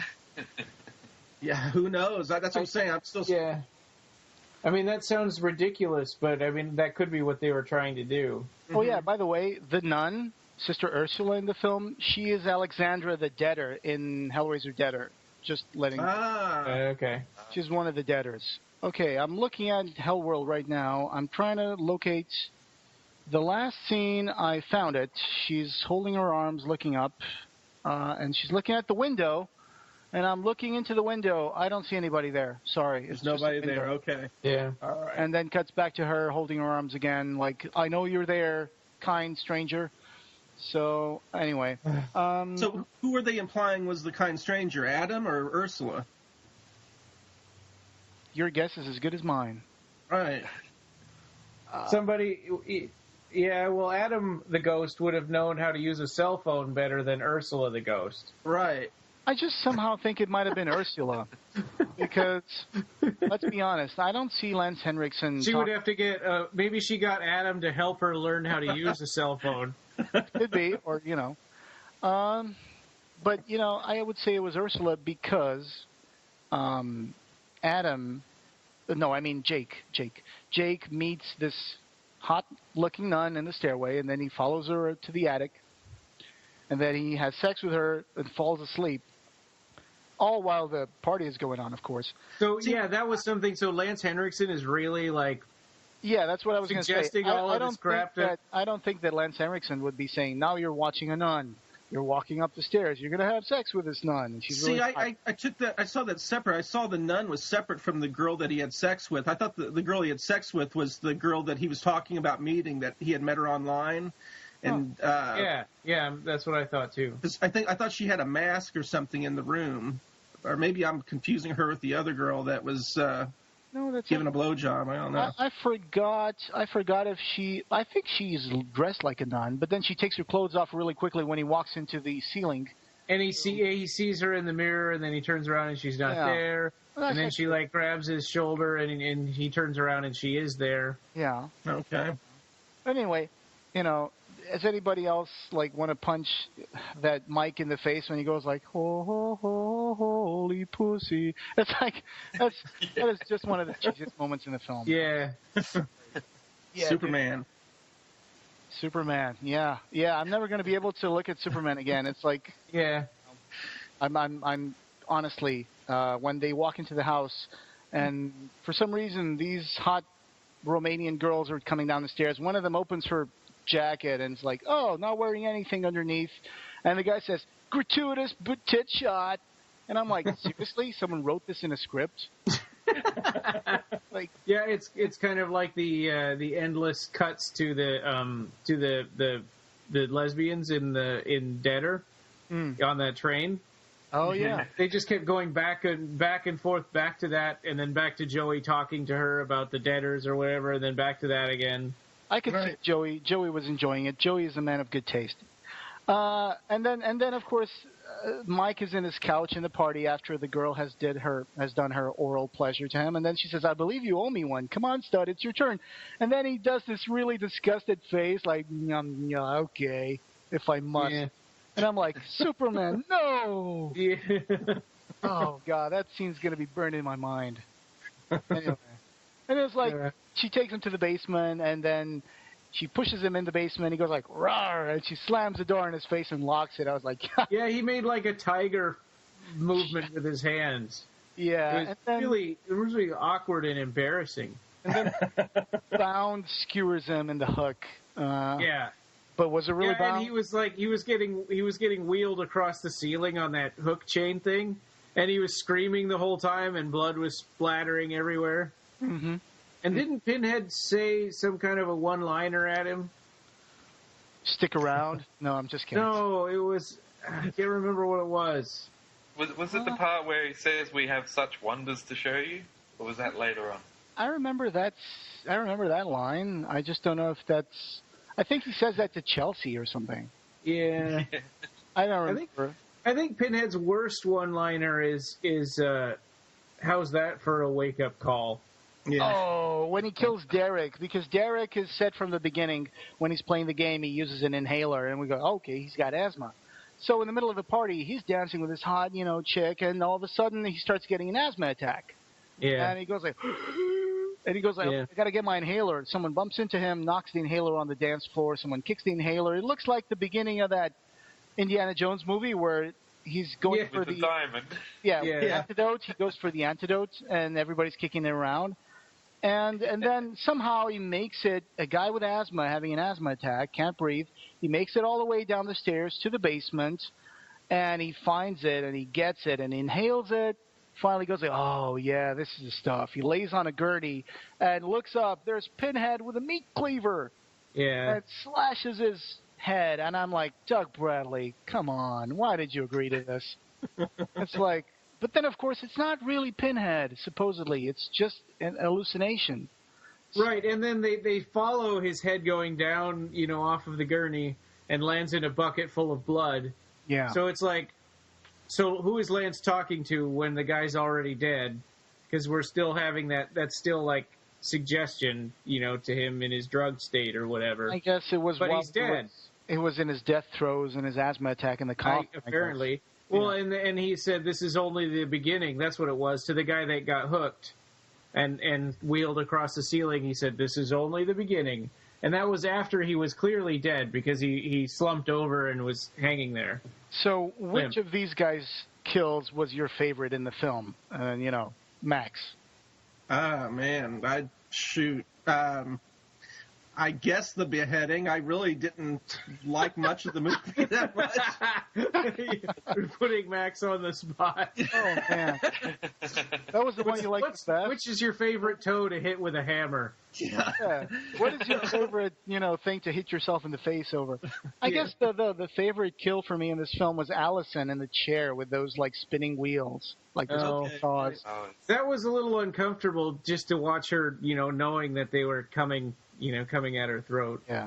But then when you find out what really happened to her, it's like, oh, come on.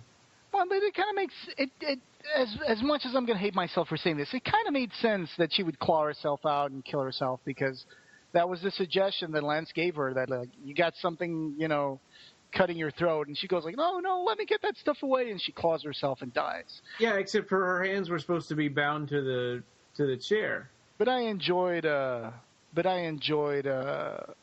whole scene where you say that Lance Henriksen phone calls his interpretation, but I enjoyed it. I enjoy this one where he goes like, don't worry, it's completely safe unless I take this off. Oops. And then he puts it in her hand and walks away, and I'm like, that's just gold. That is just gold.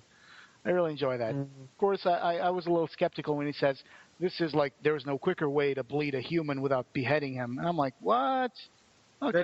That wasn't efficient or quick. It was... No, it was just messy. Yeah.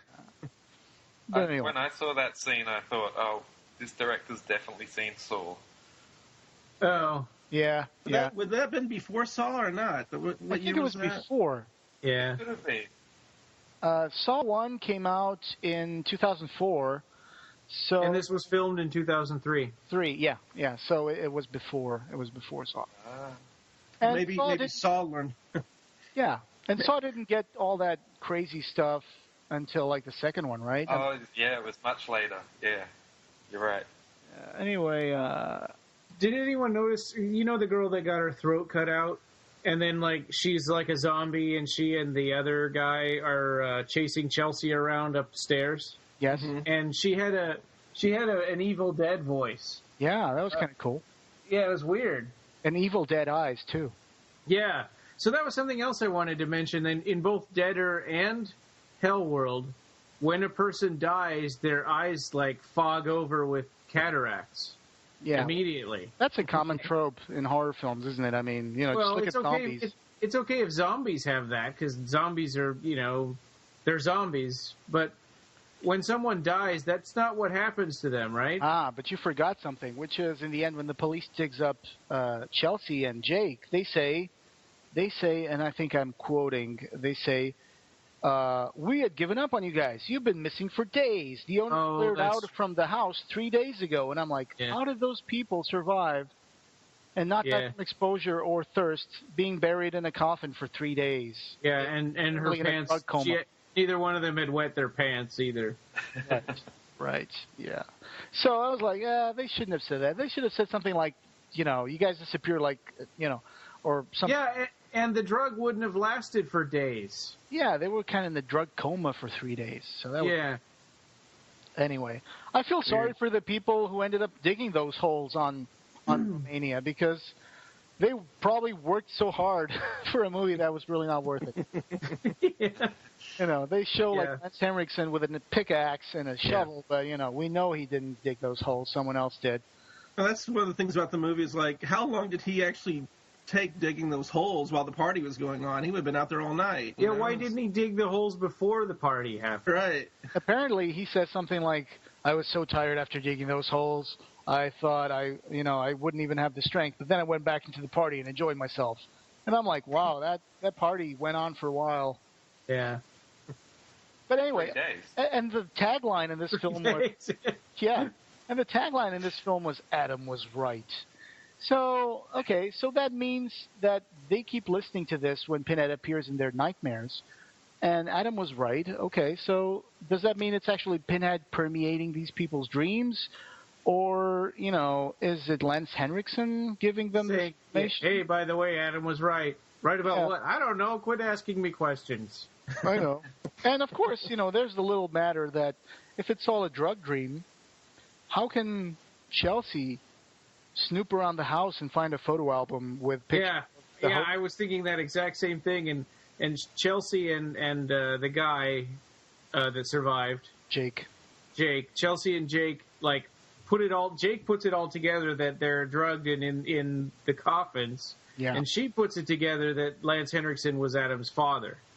And all of that happens while they're drugged out of their minds in a coffin, and they don't. Yeah. And they're investigating a house that didn't exist that only existed in their minds. Yeah, it doesn't really make much of a sense. So Yeah, and it's all maybe when you only watch the movie one time, you wouldn't put all that stuff together, or maybe you'd catch a couple of those things. But if you've seen it now, I've seen it twice. I know. But another thing, which is when they figure that out, like you said, all of a sudden the house is empty, and they're the only two people there, and then the host shows up, and he says something like, that's all, you guys figured it out, but you're never gonna, escape. There's no hope to escape because you guys are already, and then Chelsea looks at Jake, gives her this smug look like, I got this. And then she roundhouse kicks Lance Henriksen into the stairwell, and he just falls down to the ground floor. Yeah. The reason why I heard this, I don't know if this is true, but the reason why this is in the film is because Catherine Winnick actually knows martial arts. Yeah. Mark was just saying that when you went away. Okay, all right. And he said, okay, let's find something for you to do in the movie, and they put that in. It's just so cheesy when she does it. Yeah. She just roundhouse kicks. You do not roundhouse kick Lance Henriksen, okay? Lance Henriksen is a badass. You can pick him up and rip him in half and throw the two different halves. Or you can hit him in the head with a pipe so that his ear is coming off. Well, sure, if you're an alien queen, Ryan. Yeah. Anyway. Well, in Alien 3, a guy just hit him in the head with a pipe, and his ears started to come off. Oh, boy. Don't get me started on the Pumpkinhead films. I like the first one. Yeah. But I saw the second one, and it was horrible, and then I never watched any more of them. So, is it actually true that Lance Henriksen was originally approached to play Frank in the other movie, Frank Cotton? Oh, I think really? I think that's been debunked. I remember reading something about that a while ago, but I'm pretty sure that at the time Clive Barker just approached people that he knew to play the role. I'm not sure, but you guys can Google that up afterwards. I recall reading something about it, and I'm pretty sure that it was debunked. So, I'm not sure. Yeah, I'd never heard that. Yeah, I never heard that. I mean, I've heard that, but I also read something that it was debunked. So, okay. It would have been a great Frank, though, wouldn't it? Yeah. Yeah. Yeah, very different. And they wouldn't have had to dub an American accent on him.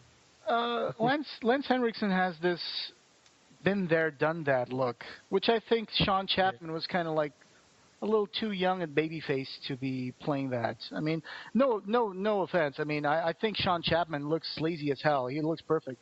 But Lance Henriksen always had this weary look on his face, even when he was young. Yeah, even in Terminator.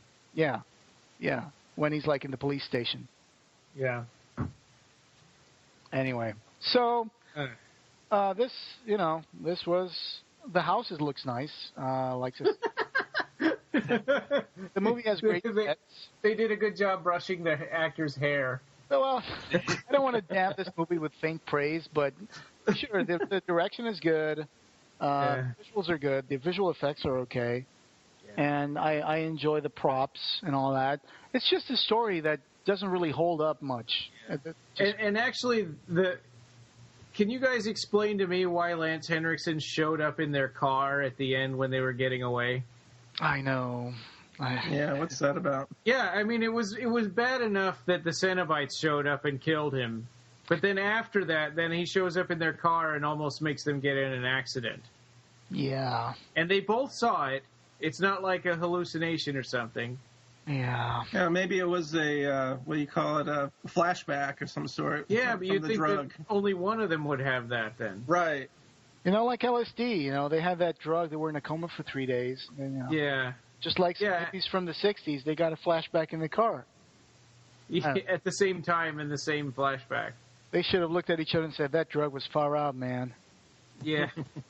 But you know, like I said, I would have respected the movie more if they had gone the whole way and said, you know, at the end, Lance Henriksen would have gotten away with it, and you know, Pinhead wouldn't have showed up, and they wouldn't have seen the host in the car. If the movie just ended when Catherine Winnick is looking up at the window, I think it would have redeemed some of the movie, not all of it, but some of it. Well, that's also a slap in the face to call it a Hellraiser movie. I know. And to say that it's everything Hellraiser is all fake.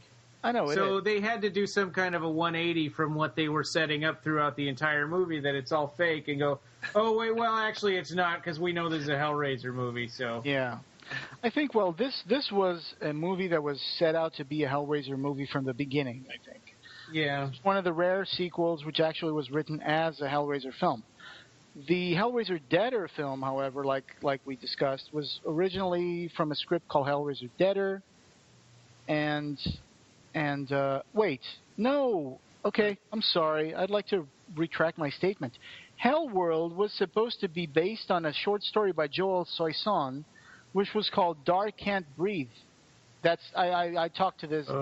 I talked about this with you guys in the beginning by message before we did the podcast. That's one of the stories. I keep forgetting about that detail. It was supposed to be Dark Can't Breathe, which was at one point a working title in the news about the rumors for a future Hellraiser. I remember reading about this in Hellraiser Leviathan Lamentations, which was on the Hellbound web. I remember reading about Dark Can't Breathe. So I wonder if that script was just like their friend died and they didn't help him, and so this father wanted to get revenge.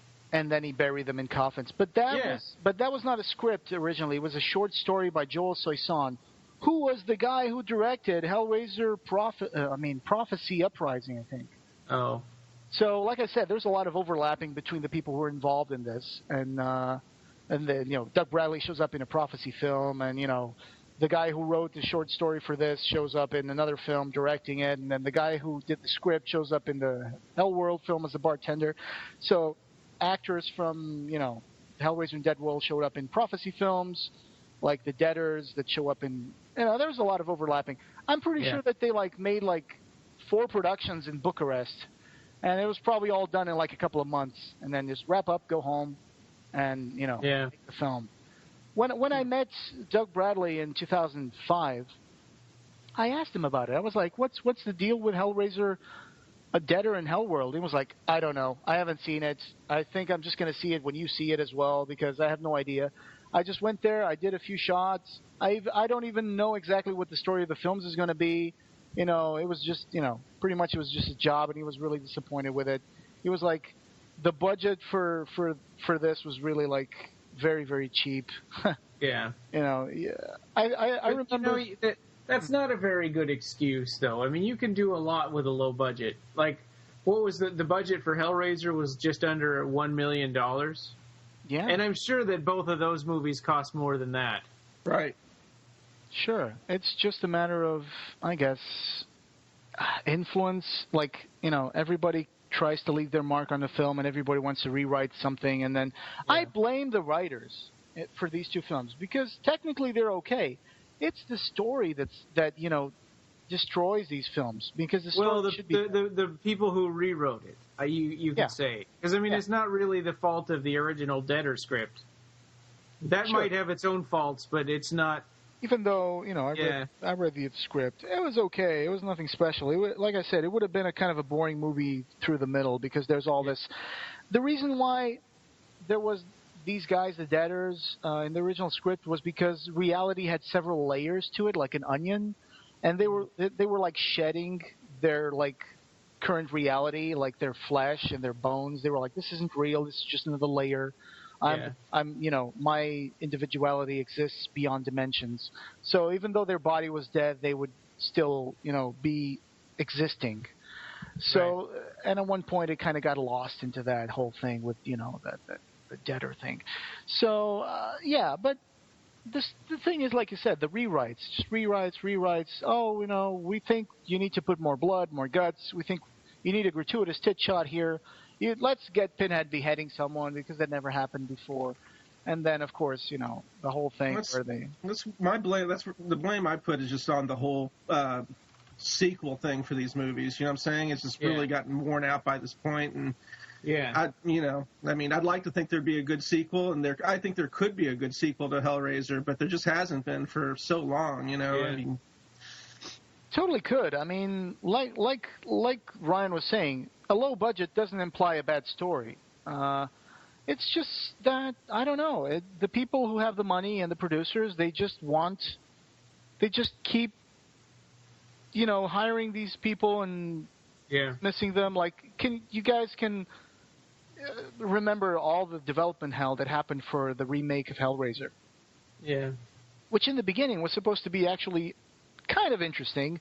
Like, okay, Clive Barker did a treatment for the Hellraiser remake. He's going to be involved as a producer.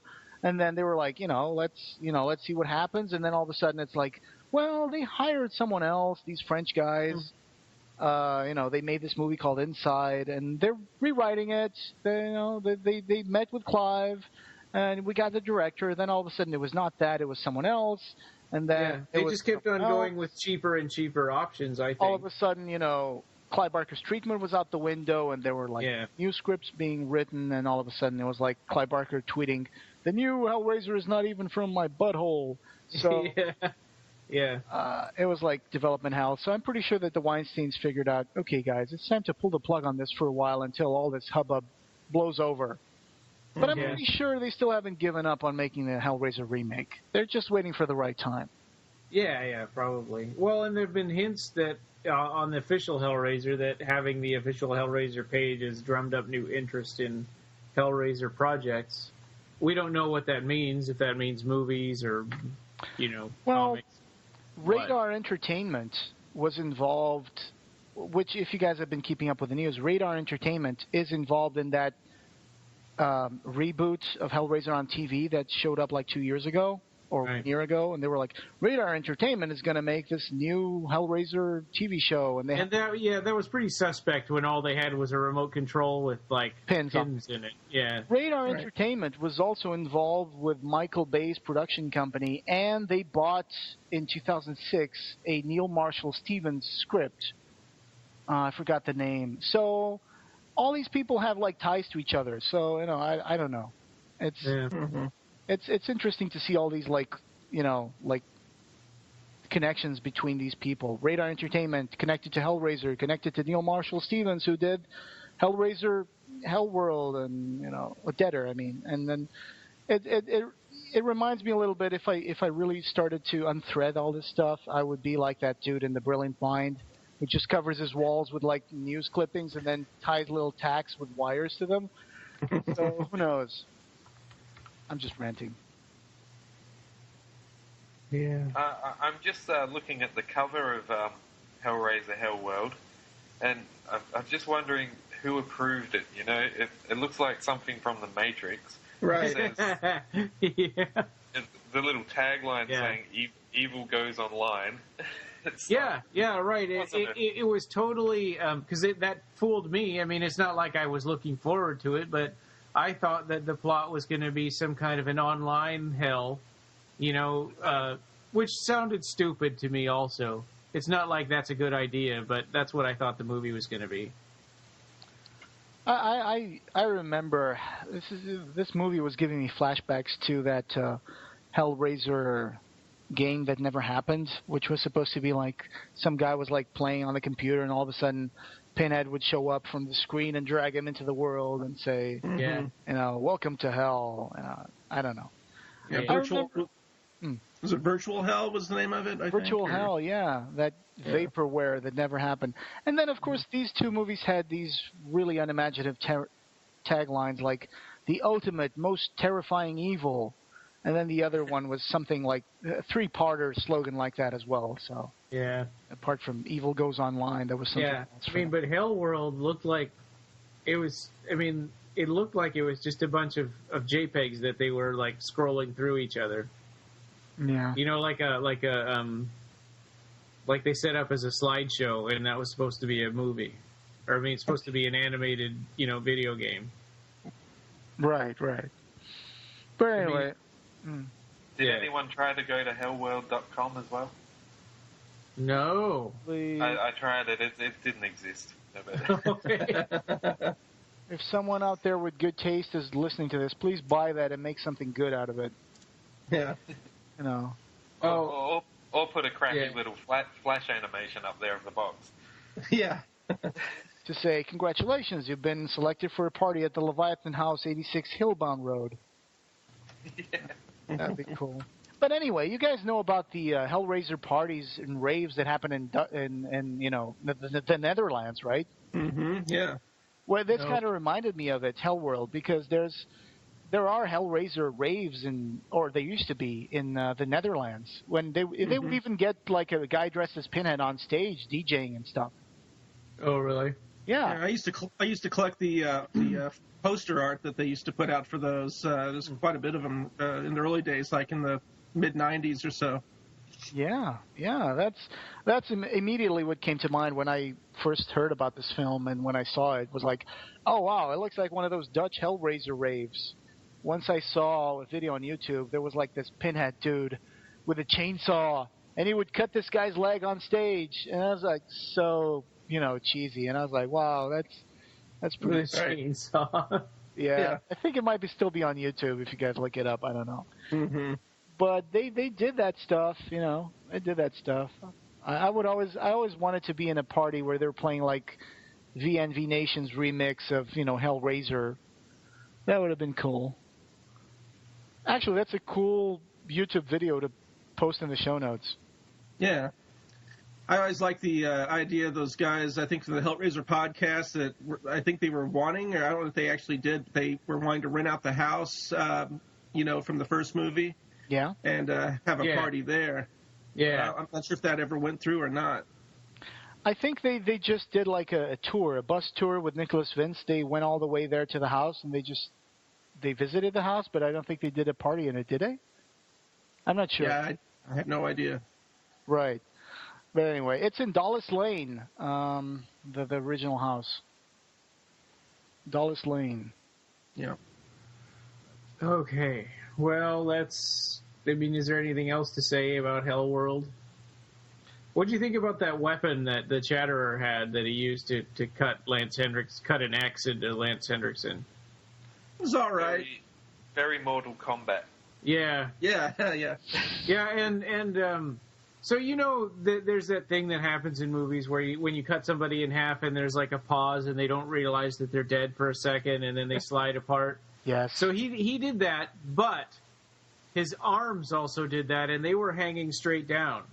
I know. So why? I mean, gravity. They should have flown off immediately, right? Because gravity would have made them fall down. It's something else for his body to sort of slide apart, but his arms should have come off immediately. Well, we have the cartoon type of physics working there, you know, like Wile E. Coyote or something. You gotta get that look on Wile E. Coyote's face. You know?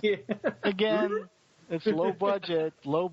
Like Rick Boda told Jameson Goye, hey, we got this guy, he's going to get cut in half. Can you make him fall into pieces? And Jameson Goye was probably like, sure, I guess. I got a Mac. So he painted these like cuts on, you know, his body, and all of a sudden he goes like, okay, this little piece is going to fly over here. That little piece is going to fall over there. And I know it's cheesy. I like the killing scene with those things, with the chains and it reminds me of like the axe and the pit and the pendulum, like the pendulum. Yeah. Right. So they kind of like that would be a really hard weapon to use, I think. Oh yeah. And then of course we see Lance Henriksen do the whole blood gasp thing, like yeah. And then all of a sudden he goes like, he just falls to pieces. Yeah, and he said before that happens, he says, "I'm dreaming. This is all a dream." And then Chatterer does that, and Pinhead says, like, "There's your how's that for a wake up call?" I gotta wake up. Yeah, wake up. Yeah, that's what it was. I gotta wake up. Yeah, how's that for a wake up call? That one, yeah, for wake up. Yeah. So yeah. Actually, it's not a very good wake up call because now I'm dead and I was alive before, so it's the opposite of a wake up call. Oh yeah, that's pretty much it. I guess. Yeah. So, as far as I think between this one and Revelations, though, Revelations is much worse because this is So this one has a terrible plot, but it's actually more of a professional, like, real movie. Mm-hmm. And Hellraiser Revelations is so amateur. I know. It's just the people involved were a completely different team. They did it on a really low budget. They cut corners everywhere. Gary Tunnicliffe wrote the film. I don't know who directed it. Yeah, I don't remember much about... he directed it also. Really? Okay. I think. I don't remember much about Revelation, but I do remember the Puzzle Guardian, the idea behind it being a little bit better than some of the other movies, but I've largely forgot most of that movie. The director for that movie was Victor Garcia. Oh, is that right? Yeah. Anyway, well, bad job, Victor Garcia. Bye, L.A. I just hate that scene. Anyway, I like the character of Amy Klein, and, you know, I didn't really go much for the Catherine Winnick character. I thought she was, like, a little annoying as a female lead character. Yeah. I preferred Allison in that film for some reason. I thought. Yeah, and she died immediately. Yeah, I was kind of bummed out about that. So, anyway, I would say they're mediocre films at best. Yeah, and none of these characters really deserve to die. I mean, I guess they were a little callous about, or maybe they didn't feel quite bad enough about their friend dying or whatever, but. Right. The whole thing about, we're going to hell because we deserve it for what we did to Adam. They didn't do anything. I mean, their friend set himself on fire. They should be sad for him. It's like they got him into Hellworld. Well, it's a game, you know. If someone commits suicide over World of Warcraft or something. Yeah. My brother bought me Borderlands 2 for my birthday, so if I die, it's his fault. Knock on wood there. Yeah. But anyway, it's I like the house. I like the sets. I think technically they're great. The stories just don't stand up to scrutiny. No, I mean, and it's weird that it's the same director for these two movies because they're both bad for totally different reasons. Right. Because like Hellworld, the plot makes sense, but it's terrible and really poorly thought out. And there's holes everywhere that aren't like that. They're just stupid. And then in Deader, the plot holes are just things that nobody bothered to explain, and they just make the movie really weird. Yeah. I posted on my Facebook that this weekend in about 2 hours we were going to discuss this, and I asked people, any questions or comments? And our friend Paul Fluid said, only one, Jose. Repeated ad nauseum, and it is why? It seems we're at the point where Pinhead's toilets are legendary even in hell. And Paul Alexander said, did the filmmakers actually think that these films would make any money? Good point. I'm sure they probably did make money. They did make some money, I'm sure, because apparently they had really low budgets, and especially for the effects budget. Yeah, you make them cheap enough, and especially here they're filming them back to back in Romania. Mm-hmm.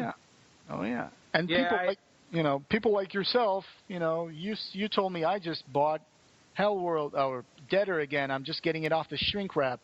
And I'm like, oh boy. Well, I didn't just buy it. I bought it 2 years ago. But I'm just now taking the shrink wrap off of it. Right.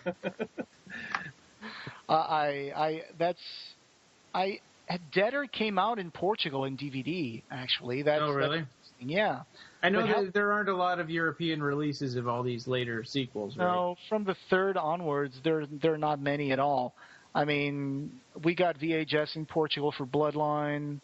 And Inferno, which I still own the VHS of Inferno, but I never really bothered getting any DVD edition because I hate the movie so much.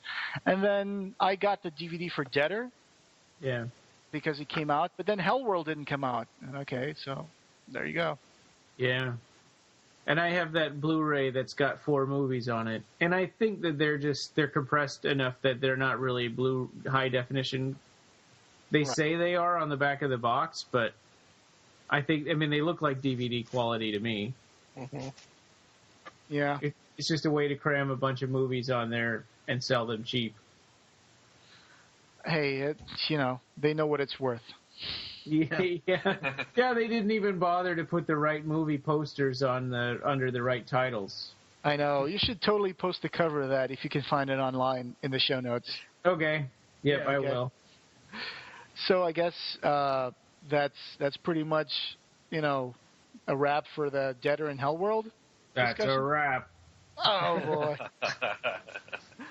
Hey, in Hellworld, in the party scene, and you can see the giant configuration spinning around in the lounge room. Oh yeah, and everybody ogles it. Yeah, I read somewhere that was sold to somebody. Oh really? So somebody has that in their house somewhere in the world. Or it's so huge, maybe they put it outside in the front yard. Yeah, pretty cool. That's pretty cool. I remember a toy maker by the name of Tim Clark. He at one point did a Hellraiser kind of table, but it was not a table. It was just a big box. And I remember a picture of his daughter standing on top of it. I don't know if you've seen that picture, Max. Have you remember seeing? Yeah, that wasn't Tim Clark. That was the toy maker. I can't remember his real name. Yeah, John something. I don't know. Yeah, he actually is selling that right now on eBay. He is? If you go to eBay and look up Lament configuration and click the highest price, I think he's wanting like at least $4,000 for it or something. I don't know what it is, but he's selling it, but it's made to order, so you have to give him the money first. Oh, okay. Oh. Yeah. All right. But he's not advertising under his old toy maker name. He just has it under some anonymous name. But it's currently on eBay. That's cool. Okay. If you can find the auction, then just send it over to me. I'm actually curious about that. Nope, I remember when Deader and Hellworld came out, especially Hellworld. The internet and eBay was flooded with those ceramic style boxes that had like the pins coming out, because Jake got that dose of poison from this box that had these nails coming out of the box. Yeah. So all of a sudden there were a bunch of those boxes for sale on eBay. With nails that shoot out of them? Well, no. Some of them had nails stuck to them, I guess. But mostly just the ceramic heavy type ones that are just like molded. They look like modified Screamin' models is what it looked like. Somebody took the Screamin' models and modified them to look like that. Oh. It was just a molded thing they did. It was like all the panels were exactly the same color and all that. Yeah. There weren't even any like shiny surfaces to them. It was just like a big ceramic molded thing. So I remember that, yeah. All right. Do we have any feedback for the No. I posted this everywhere yesterday, and people liked the comments, but nobody wants to talk about Hellraiser 7 and 8. That says something. Yeah. Oh, on the Fifth Dominion forum Facebook page, I posted up a poll that says, "What is the worst Hellraiser sequel?" And Revelations is in the lead. All right. That makes sense to me. And then Deader is actually next. Or actually, Deader and Hellworld are tied. I posted a similar thing on the Labyrinth as well. Oh, really? About, if anyone wanted to say anything about it on the podcast or whatever. Yeah. Also nothing. Yeah.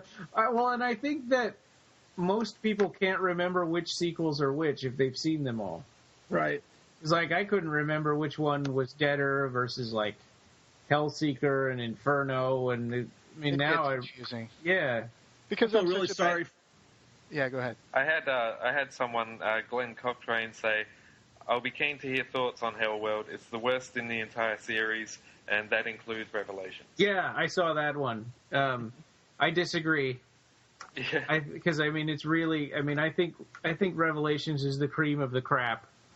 I feel really sorry for people who tune in for the first time to a Hellraiser movie and they watch Hellworld or Deader even, just... Oh gosh, yeah. Or Revelations, because that was the new Hellraiser movie. Yeah. And it's got a cover that sort of looks okay. Yeah. Maybe we should put up a disclaimer or something like, don't watch these ones first. Leave these for later. Yeah, well, on the Hellraiser podcast, they said that if it would be interesting to watch them in reverse, so they get better and better as you go along. That's one way to go about it. But I don't know if anybody would make it through. No, you give up. Yeah. All right, guys.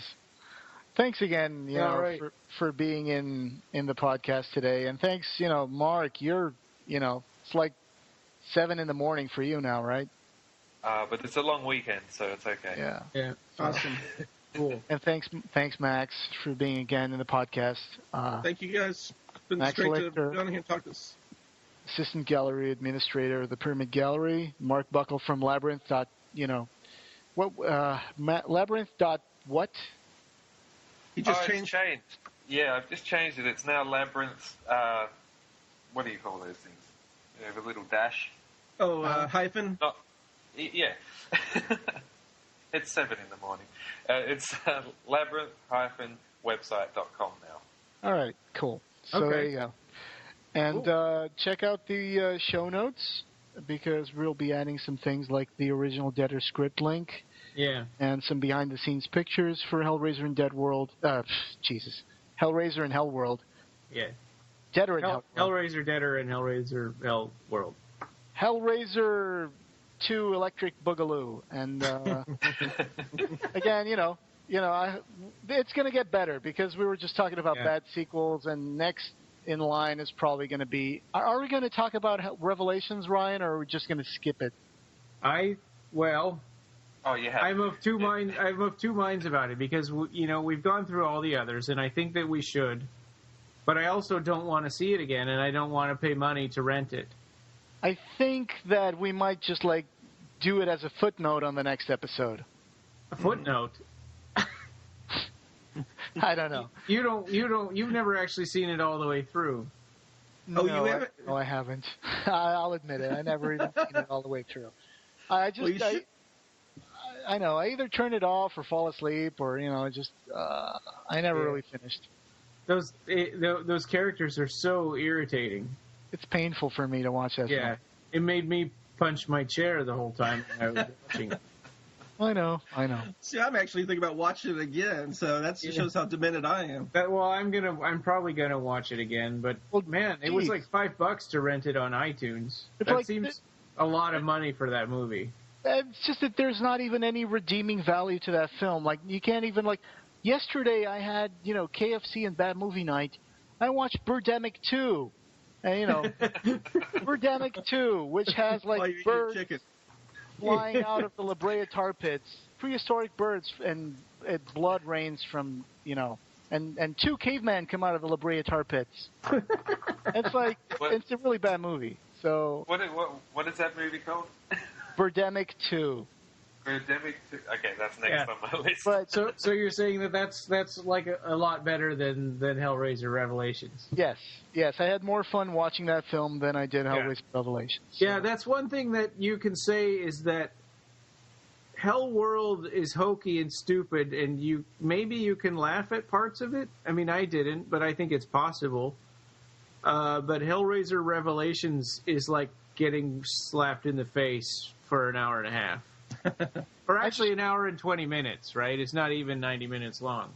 I just figured that life is short and I have other films I want to watch, like Norwegian Ninja. So that's my statement about Revelations. Yeah. Yep. Well, okay. We'll see if we can stomach it next time. All right.